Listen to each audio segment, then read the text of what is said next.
রাওয়ালপিন্ডিতে ইতিহাস গড়ে সুখী এক দল যেন বাংলাদেশ। আমরা করব জয়, এই গানে নতুন বাংলাদেশের বার্তা ছড়ালেন ক্রিকেটার, কোচ ও কর্মকর্তারা।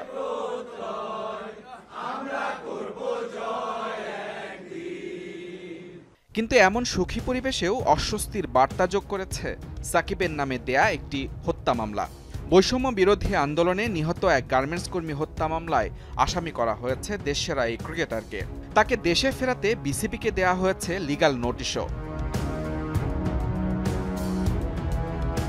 তাই প্রশ্ন উঠেছে, দ্বিতীয় টেস্টে মাঠে নামা হবে কি সাকিবের? ভাঙবে কি উইনিং কম্বিনেশন? যার তাৎক্ষণিক উত্তর মেলেনি বিসিবি সভাপতির কাছ থেকেও। মুখে কিছু না বললেও ২২ গজে ঠিকই উত্তরটা দিয়ে রেখেছেন সাকিব। গুরুত্বপূর্ণ ৩ উইকেট নিয়ে রেকর্ড করার সঙ্গে দলের জয়েও রাখেন অবদান।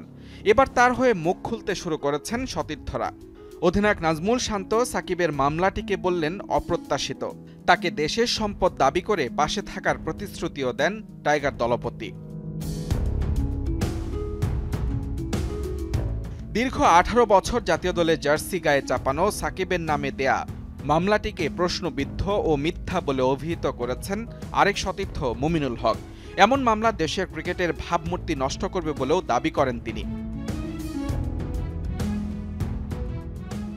সাকিবের মামলা নিয়ে প্রথম দিন থেকেই সরব পেসার শরীফুল ইসলাম। ভালোবাসার আরেক নাম সাকিব, এই শিরোনামে দেয়া পোস্টে তার পাশে থাকার প্রতিশ্রুতিও দেন শরীফুল। সাকিবকে হত্যা মামলার আসামি করায় প্রতিবাদ জানিয়েছেন জাতীয় দলের সাবেক ও বর্তমান অনেক ক্রিকেটারই। এনামুল হক বিজয়, রুবেল হোসেন, সাব্বির রহমানরা মামলা তুলে নেয়ার দাবি জানান।